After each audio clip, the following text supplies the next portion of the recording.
மீண்டும் முதலமைச்சராக அண்ணன் தளபதி அந்த இருக்கையில் அமர்ந்துவிடக் கூடாது, அதை தடுத்தாக வேண்டும் என்று பாஜக தீர்ப்பு சதித்திட்டத்திற்கு இணங்கி நண்பர் விஜய் கட்சி தொடங்கியிருக்கிறார். 2 அணிகளுக்கு இடையில்தான் போட்டி.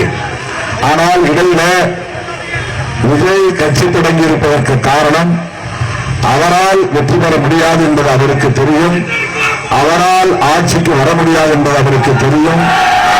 ஆனால் அதற்கு ஒரே ஒரு அஜெண்டா தான், செயல் திட்டம் தான்.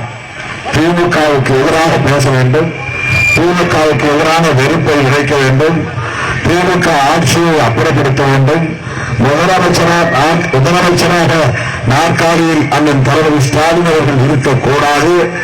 இந்த ஒரே ஒரு அரசியலை பேசுவதற்காக கட்சி தொடங்கி இருப்பவர் தான் நண்பர் விஜய்.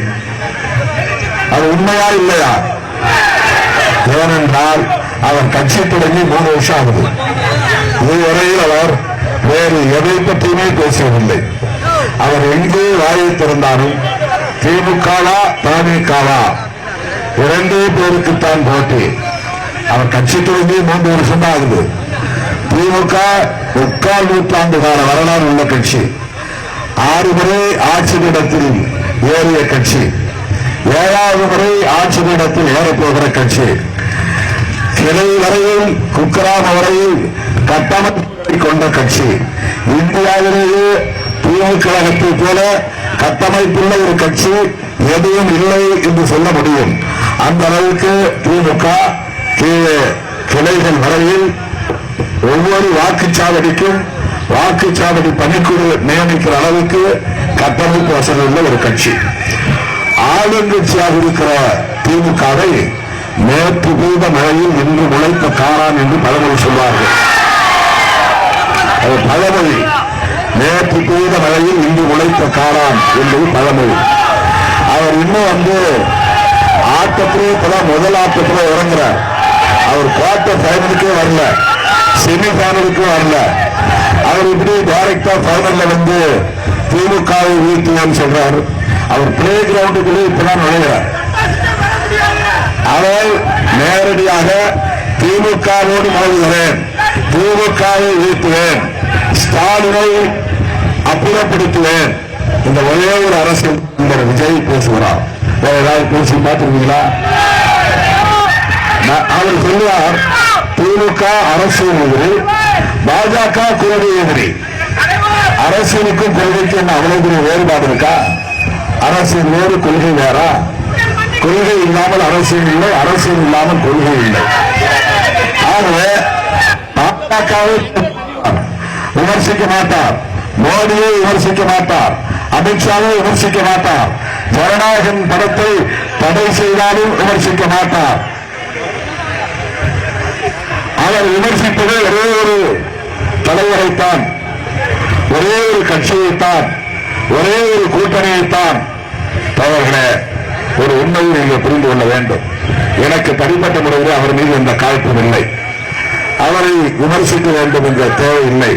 ஆனால் தமிழ்நாடு அரசியலில் ஊடகங்கள் அவரை காலையில் தூங்கி எழுந்தார், முகம் கழுவினார், உடை மாற்றினார், மேக்கப் செய்தார், வண்டி ஏறினார், இதோ கிளம்பினார், இதோ நகர்கிறார், இப்படி அவரை பற்றி 24 மணி நேரமும் ரன்னிங் கமெண்ட்ரி கொடுத்துக் கொண்டிருக்கிறார்கள் தொலைக்காட்சியில். ஏனென்றால் அவரை உயர்த்தி பிடித்து அவருக்கு செல்வாக்கு இருப்பதை போல காட்டி, அவரால் இங்கு பெரிய ஆட்சி மாற்றம் நிகழ்வது போல காட்டி, முஸ்லீம் வாக்குகளையும் கிறிஸ்தவர்கள் வாக்குகளையும் தலித் வாக்குகளையும் இதர முதல் தலைமுறை வாக்காளர்களையும் அவர் பக்கம் திருப்புவதுதான் அவர்களின் நோக்கம். அதுதான் பிஜேபி அஜெண்டா. ஏனென்றால் பிஜேபிக்கு வாக்களிக்க மாட்டார்கள், பிஜேபி இருக்கிற அணிக்கு வாக்களிக்க மாட்டார்கள். யார்? சிறுபான்மை சமூகத்தை சார்ந்த மக்கள், முஸ்லீம்களும் கிறிஸ்தவர்களும். பிஜேபி ஆட்சிக்கு இந்த நாளில் இருந்து முஸ்லீம்களுக்கும் கிறிஸ்தவர்களுக்கும் எதிரான வெறுப்பு அரசுகளை திட்டமிட்டவர்கள் பரப்புகிறார்கள்.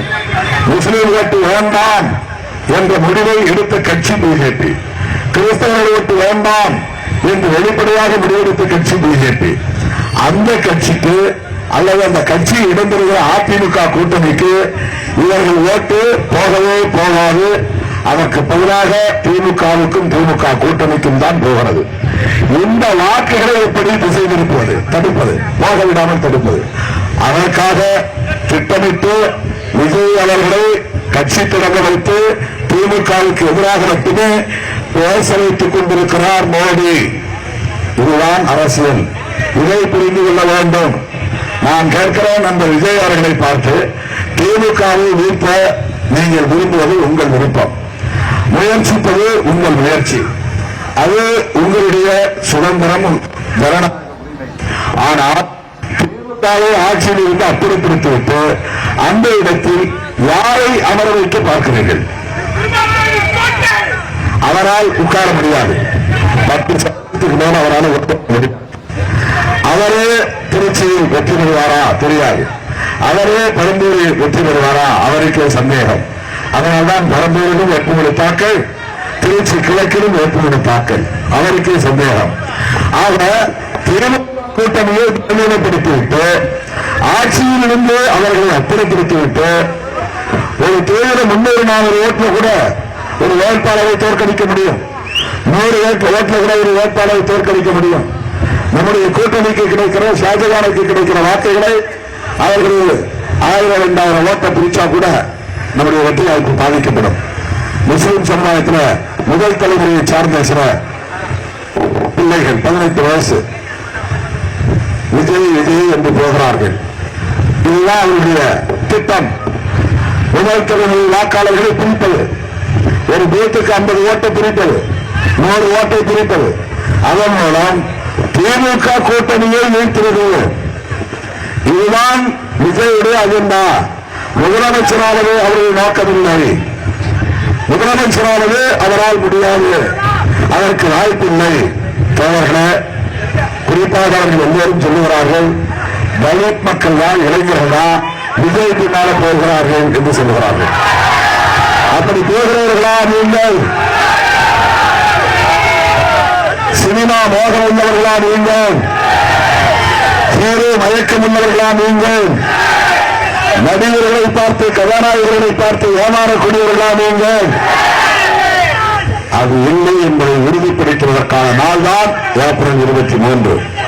தோழர்களே, அதிமுகவுக்கு போடுகிற ஒவ்வொரு ஓட்டம் அல்லது தாவேகாவுக்கு போடுகிற ஒவ்வொரு ஓட்டம் பிஜேபிக்கு போடுவதாகத்தான் அர்த்தம்.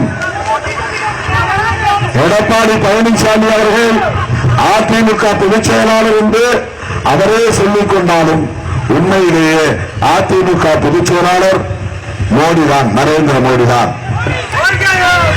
பிஜேபியின் சின்னம் தமிழ்நாட்டை பொறுத்தவரை ரெட்டை.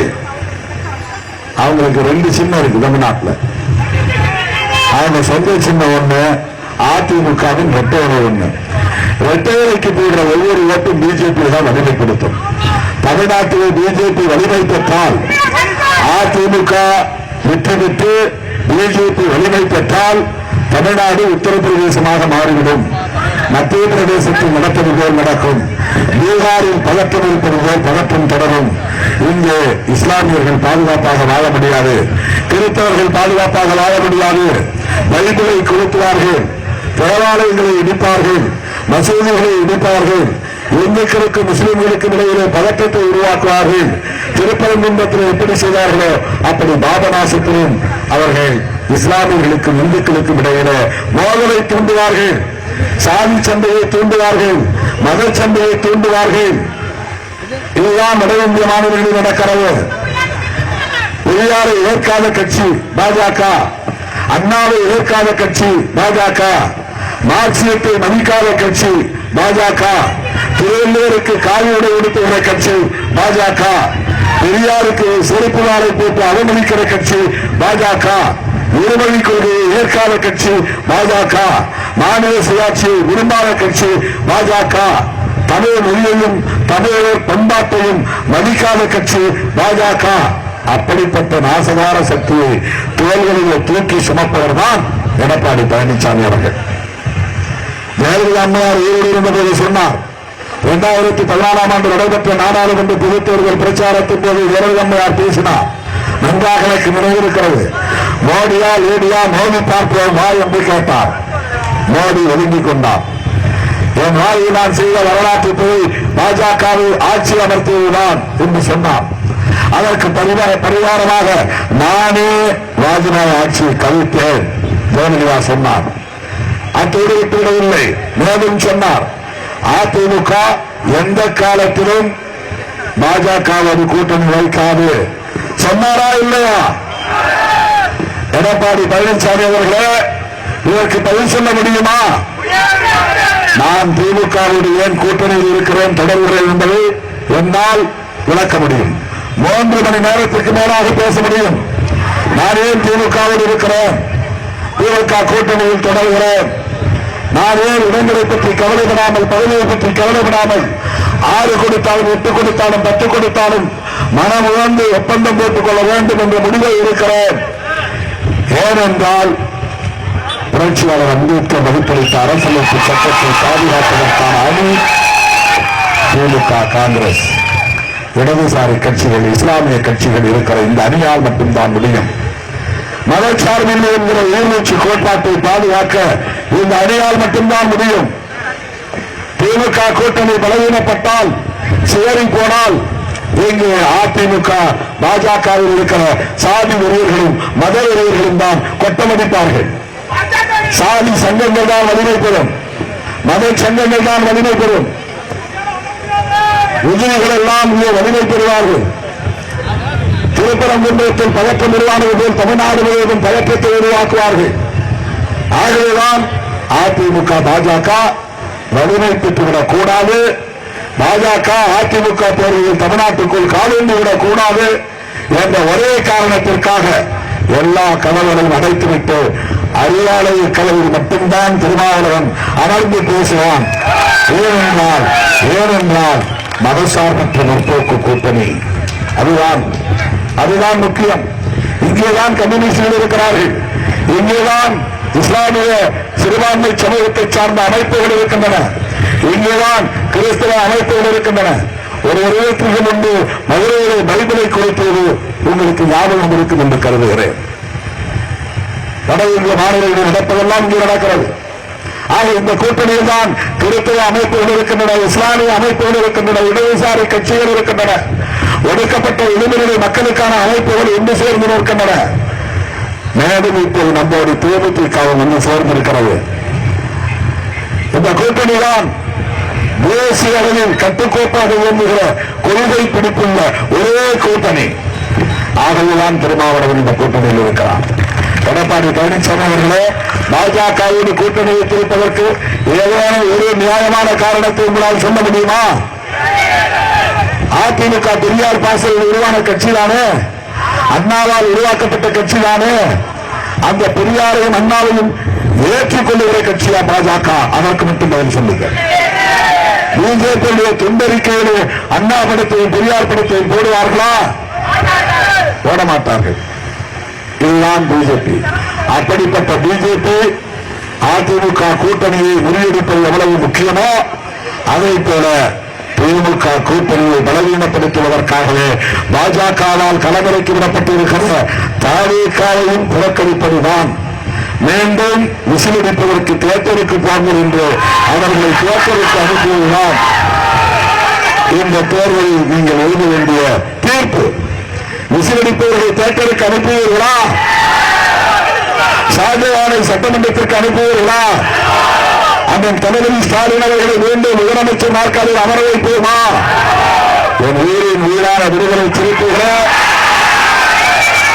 நம்முடைய கட்சி மாநில கட்சியாக அங்கீகாரம் பெற்று சொந்த சின்னத்தை பெற்றுவதற்கு திமுகவும் தோழமை கட்சிகளும் தான் காரணம். மறந்துவிடக் கூடாது. திருமாவளவன் எம்பியாக வெற்றி பெற்றாலும், ரவிக்குமார் எம்பியாக வெற்றி பெற்றாலும், இந்த வெற்றிக்கு பின்னால் சிறுத்தைகள் எவ்வளவு முதன்மையான சக்திகளாக இருக்கிறார்களோ அதே போல திமுக தலைவரான கூட்டணி கட்சிகள் தான். நாம் 2 தொகுதிகளில் வெற்றி பெற்று இன்றைக்கு நாடாளுமன்றத்தில் உங்கள் குரலை ஒலிக்கிறோம். அந்த 2 தொகுதிகள் வெற்றி பெற்றதனால் தான் நமக்கு அங்கீகாரம் கிடைத்தது. ஆகவே நாம் அங்கீகாரம் பெற்ற ஒரு கட்சியாக வலிமை பெறுவதற்கு உற்ற துணையாக இருந்த திராவிட முன்னேற்ற கழகத்திற்கும் அதன் தோழமை கட்சிகளுக்கும் நாம் வாக்களிக்க வேண்டுமா வேண்டாமா? தீவிரமாக வாக்குகள் சேகரிக்க வேண்டுமா வேண்டாமா? அந்த தோழமை கட்சிகளில் ஒன்றான இந்திய யூனியன் முஸ்லீம் லீக்கின் சார்பில் வெற்றி வேட்பாளராக நம்முடைய வாழ்த்துக்களோடு இந்த களத்தில் நிற்கும் ஷாஜகான் அவர்களுக்கு ஏணி சின்னத்திலே வாக்களித்து அவரை பெரியாரியான வாக்குகளின் வித்தியாசத்தில் வெற்றி பெறச் செய்யுங்கள் என்று கேட்டு விடைபெறுகிறோம். நன்றி, வணக்கம். நமது சின்னம்